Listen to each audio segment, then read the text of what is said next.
네, 생태적지혜연구소에서 주최하는 프로젝트 전하는 빠르게, 삶은 느리게 이 프로젝트 중에서 녹색 기술, 기술의 전환 부분을 담당하게 된 전병욱입니다. 오늘은 녹색 기술이라고 하는 분야에 대해서 좀 설명을 드리려고 하는데요. 여러분 혹시 한국에 저탄소 녹색 성장 기본법 이런 게 있다는 걸 아십니까? 예전 이제 이명박 정부 시절에 만들어진 법인데 이 법에는 녹색 기술이 뭐다라고 법적으로 정의가 되어져 있습니다.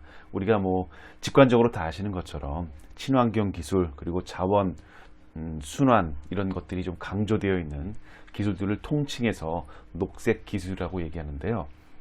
뭐 녹색 기술을 사실 어떤 학문적으로 아니면 기술적으로 정의하기 전에 직관적으로 여러분들은 녹색 기술이라고 한다면 지구 생태계를 보호하고 그리고 인간의 활동 그리고 지구 생태계의 자체적인 순환 과정들이 서로 조화되는 그런 기술적인 균형점을 녹색 기술이라고 한다라고 하는 것들을 이미 잘 알고 계실 거라고 생각합니다. 다만 1990년대 이후 기술 생태계, 지구 생태계가 많이 무너져 내리고 또 그 무너져 내리는 시점에서 인간 사회에도 큰 문제들이 발생하면서 특히 이제 기후변화 쪽에서 문제가 많이 커지고 있는데요. 그러면서 녹색 기술에 대한 소구 그리고 녹색 기술에 대한 구체적인 요구사항들이 점점 커지고 있는 상황이다라고 말씀드릴 수 있습니다. 그러면 이런 가정을 한번 해보겠습니다. 여러분 혹시 이제 어떤 사람이 아주 기능적으로 우수하고 편리하고 또 경제적으로 아주 저렴하고 그래서 돈도 많이 벌 수 있는 기술을 개발했다고 합니다. 그래서 나 스타트업을 이제 새로 만들 거야. 그런데 알고 봤더니 이 기술을 적용하면 공장이나 아니면 적용하는 과정에서 주변 환경이 좀 오염될 수 있어요. 뭐 이런 이제 상황을 가정해 본다고 합니다. 그러면 이 기술이 과연 현재 시점에서 사회적으로 적용이 가능할까요? 뭐 정부 당국에서 법적으로 허가를 내줄까요? 네, 뭐 그렇지 않겠죠. 지금은 그렇지 않습니다. 그러나 이게 과거에는 충분히 그럴 가능성이 있었습니다. 한 예로 지금 사진에 보는 것처럼 윌리엄 펄킨이라고 하는 분의 사진을 걸어놨는데요. 이분의 발견은 대단했습니다. 이분은 유기합성이라고 하는 과정을 통해서 보라색이 나는 염료, 그걸 이제 모브라고 부르는데요. 이 염료를 개발했어요. 그래서 이 당시에 이 염료를 개발한 것을 통해서 엄청나게 사회적인 부를 이뤄냈고 또 세상 자체가 흑백의 세상에서 옷이나 이런 뭐 다른 모든 것들이 어떤 그 나름대로의 색깔을 가질 수 있게끔 만들어낸 장본인 중에 한 명입니다. 그래서 특히 이제 이분이 그 과정에서 일으켜 놓은 유기합성의 공정들 이런 것들은 그 이후에 세대들이 또 새로운 공정들을 개발하는 데 있어서 가장 큰 바탕이 되었는데요. 따라서 이분은 뭐 경제적으로든 역사적으로든 이분 개인적으로든 아주 큰 성공을 거뒀다고 할 수 있습니다. 그런데 윌리엄 퍼킨 시대에는 이분의 공장은 강가의 옆에 있었는데 그 강가 주변에 살고 있는 분들은 윌리엄 펄킨이 오늘 무슨 실험을 하는지 다 잘 알았다고 합니다. 이유는 이분이 그날 실험한 폐기물들을 그냥 강가에 다 버렸기 때문인데요. 그래서 어느 날 강이 이렇게 파란색으로 변해 있으면 이 양반이 무슨 파란색 관련된 실험을 했나 보다. 아니면 빨간색으로 변해 있으면 이 양반이 빨간색 실험을 했나 보다. 뭐 이런 식으로 폐기물을 갖다 버리고 이런 것들에 대해서 아무런 영향이 없었고 그냥 그것에 얻는 그 기술에서 얻는 경제적인 이익, 사회적인 성취, 과학적인 어떤 발전 이런 것들에만 초점을 맞췄던 시대입니다. 지금은 그럴까요? 지금은 그렇지 않습니다. 우리 21세기 시민들의 인식, 그것은 기술이 기능적인 면에서도 유익해야 되지만 동시에 사회적으로도 특히 환경적으로도 의미를 가져야 합니다. 그렇지 않은 사례들이 발생하면 계속 많이 발생하고 그 문제들이 커지면서 오히려 이런 인식들은 더 공고화되고 있는데요. 녹색 기술을 이해한다는 것은 따라서 기술의 경제적인 측면일 뿐만 아니라 사회 생태적인 요소 그리고 뭐 기술적인 그 자체의 요소 이런 것들에 대해서 판단을 해야 된다라고 하는 것들을 의미합니다. 그래서 이런 것들을 통틀어서 기술의 녹색도라고 하고 기술을 평가하는 하나의 평가 지표가 되고 있습니다. 그래서 이런 기술의 녹색도를 통과한 기술들만 저희가 녹색 기술이다 라고 말씀드릴 수 있습니다. 그래서 학자들의 정의를 보면 뭐 이런 과정들이 쭉 있는데 제가 다 설명드리진 않겠지만 몇 가지는 좀 강조해서 말씀드리겠습니다. 특히나 이제 기후 변화가 저희의 가장 큰 과제이기도 하고 시급한 주제이기도 한데 온실가스 과다 배출로 지구의 열 평형이 훼손되어 있고 이로 인해서 기후 변화가 점점 심해지고 있는데 이를 완화할 수 있는 기술들 이런 기술들에 대해서 특별히 지금 더 녹색 기술이다라고 통칭해서 부르고 있습니다. 그리고 자연 생태계에서 처리할 수 있는 범위 내 그러니까 어떤 기술을 개발했는데 예를 들어서 이산화탄소를 배출한다고 하더라도 이산화탄소가 자연에서 어느 정도 시간이 지나면 바닷물로 흡수되거나 아니면 식물들이 광합성을 통해서 사용하거나 하는데 그렇게 자연적으로 처리할 수 있는 범위 내에서만 이산화탄소가 배출되어야 되는 기술들 이런 것들에 대한 개발이 필요하다. 그리고 이런 것들을 녹색 기술이라고 얘기를 하고 있습니다. 그럼 녹색 기술은 어떤 문제들을 해결할 수 있을까요?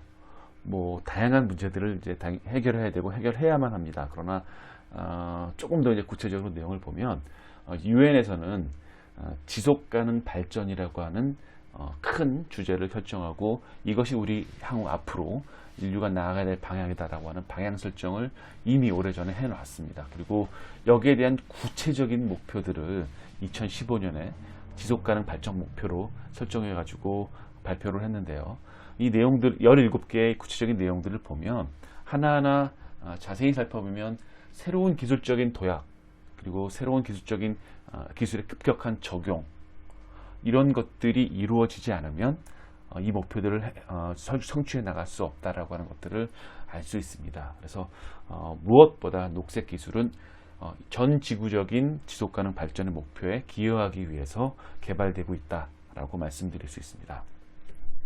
경제적인 것도 충분히 의미가 있습니다. 특히 현재 저희 IT 혁명, IT 혁신 그리고 지금은 자동차를 통한 운송수단의 혁신 이런 것들에 대한 혁신들이 많이 얘기가 되고 있는데요. 굉장히 긴 시간 동안 이런 기술 혁신들에 의해서 산업은 성장해 왔고 기업들은 발전했고 노동자들의 임금은 상승했습니다. 그러나 지금 현재 그런 그 성장을 이뤄낼 만한 혁신적인 기술들이 보이지 않고 있는 상황인데요. 그렇지만 이런 성장들을 새롭게 이끌어 나갈 수 있는 걸로 녹색 기술이라고 하는 것이 다시 주목을 받고 있습니다. 독일의 사례인데 오른쪽 그래프를 보면 녹색 기술을 잘만 개발을 하면 앞으로 다가오는 시대에 충분히 경제 성장을 이끌어낼 수 있다라고 전망을 하고 있고요. 특히 연평균 6.6% 정도의 평균 성장을 이뤄낸다고 하는 것은 그전에도 보기 힘들었던 아주 높은 성장률이다라고 말씀드릴 수 있습니다.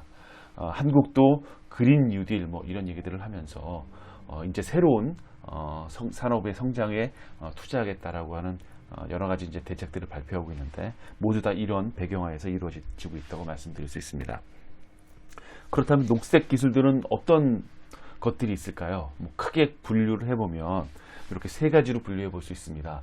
에너지 자원 기술, 그리고 기후 변화에 대응하는 기술들, 그리고 환경에 친화적인 기술들 이런 것들로 분류해 볼 수 있고 현재 다양한 분야에서 여러 기술들이 활발하게 개발되고 있습니다. 그래서 모든 연구소에서 아니면 기업들에서 이런 기술들을 개발하기 위해서 지금도 밤낮 없이 일들을 하고 있는데요. 그 중에서 모든 이 세 가지 영역에 다 공통적으로 속하는 것들을 보면 가운데 이제 두 가지 기술이 보이실 겁니다. CO2, 이산화탄소를 포집하고 저장하는 기술들, 그리고 기후변화를 예측하고 대응하는 기술들. 이 두 가지는 특히나 더 녹색 기술 중에서도 아주 시급하게 개발되고 적용돼야 될 기술들이다라고 말씀드릴 수 있을 것 같습니다. 그 중에 하나, 말씀드린 것처럼 이산화탄소를 포집하고 수송하고 전환하는 기술들이 뭐가 있냐라고 하면 이런 과정들을 보실 수 있을 것 같아요. 그래서 이산화탄소는 물론 자동차의 배기가스 이런 걸로도 많이 배출되고 있습니다만 특히 이제 공장이나 발전소에서 엄청나게 많이 배출이 되고 있는데요. 그런 곳에서 포집할 수 있는 굴뚝에다가 이제 이런 포집 장치, 그러니까 정수기의 여과지 같은 모양새인데요. 그런 식으로 포집 장치를 해놓고 그것들을 저장을 하고 저장하는 것도 바다 밑에 깊숙한 곳에 저장하는 방법도 있을 수 있고 아니면 땅 밑에 저장하는 방법도 있을 수 있습니다. 아니면 더 바람직한 것은 그러한 이산화탄소를 포집해다가 뭐 우리가 쓰고 있는 뭐 플라스틱 원료라든가 아니면 식품이나 의약품 연료로 바꿀 수만 있다면 이산화탄소를 충분히 선순환하는 과정으로 만들 수 있기 때문에 이런 기술들이 많이 개발되고 있고 시급히 개발되어야 될 과제이다라고 말씀드릴 수 있습니다. 기술 패러다임 전환. 네. 그래서 녹색 기술은 어떤 우리 사회를 뭔가 좀 새로운 사회로 바꿔주는 하나의 도구로 역할을 하고 있는데요. 그 새로운 사회를 저희가 일반적으로 저탄소 사회다라고 말씀드릴 수 있습니다. 그래서 기존의 고탄소 사회와 비교되는 그런 개념이라고 할 수 있는데요. 이 저탄소 사회는 물질이 조금 더 순환을 가속케 하고 그리고 재생 가능 그리고 우리가 주어진 환경 용량을 넘어가지 않는 선에서 우리의 좀 더 나은 기술적인 성취를 이루어내자라고 하는 패러다임을 가지고 있습니다. 그래서 저탄소 사회 패러다임을 조금 더 내용을 보면 고탄소 사회하고 다르게 여러 가지 이제 구분해서 새롭게 접근하고 있는 하나의 방향 설정이다라고 보실 수 있을 것 같습니다. 그래서 단지 이제 그 고탄소 사회에서 자원을 개발하고 환경을 오염시키고 그리고 그것과 무관하게 기술을 개발하고 또 경제를 성장시키는 것이 아닌 전체적인 자원, 환경, 기술, 인류의 복지 뭐 등등에 대한 종합적인 판단을 하자고 하는 것이 저탄소 사회의 개념이다라고 말씀드릴 수 있습니다. 그래서 내용을 좀 정리해 보면 우리가 저탄소 사회로의 전환이라고 하는 것들이 지금 현재 가장 중요한 지구의 목표다. 그리고 그거를 이제 지속 가능 발전이라고 하는 목표로 구체화시키고 있는데요. 그런 구체화되기는 시키는 하나의 도구로서 녹색 기술이 많이 사용되고 있다라고 말씀드릴 수 있습니다. 문제는 제가 지난 시간에도 다른 곳에서 말씀드린 것처럼 시간이 많지 않습니다. 특히 이제 점점 더 악화되어 가고 있는 기후 변화로 인해서 새로운 사회로의 전환이 빠른 시간 안에 이루어져야 한다라고 하는 게 또 하나 시급하게 문제가 되고 있는 우리의 도전적인 과제다라고 말씀드릴 수 있습니다. 뭐 지난 100년 동안 우리 인류가 이런 도전 과제에 대해서 인지를 못한 것은 아니었는데 지금에 있어서는 아주 빠른 시간 내에 이것을 처리해야 되기 때문에 여기에 대한 고민들이 커지고 있고 시민들의 자각 그리고 새로운 기술 개발 이런 것들이 동시다발적으로 이루어져야 된다라고 하는 말씀을 강조하고 싶습니다. 네, 마지막 슬라이드입니다. 그래서 수백 년 동안 우리 세상은 경제 성장을 위해 자원을 채취하는 데 집중했습니다. 그 자원이 어떻게 쓰이는지 그렇게 큰 관심을 가지지 않았습니다. 마침 앞에서 말씀드린 윌리엄 펄킨처럼 그냥 갖다 버렸죠. 폐기물들은. 그렇지만 그런 과정을 통해서 우리 지구 생태계의 위험 치료가 커지고 있고요.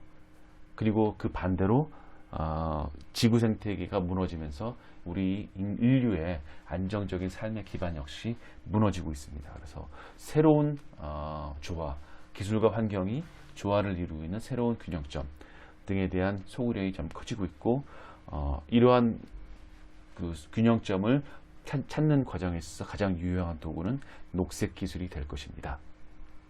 네, 지금까지 녹색 기술에 대해서 말씀을 드렸고요. 지금까지 청취해 주셔서 감사합니다. 여러분 질문이나 의견이 있으면 아래 이메일 주소로 보내드리면 성심성의껏 답변해 드리겠습니다. 감사합니다.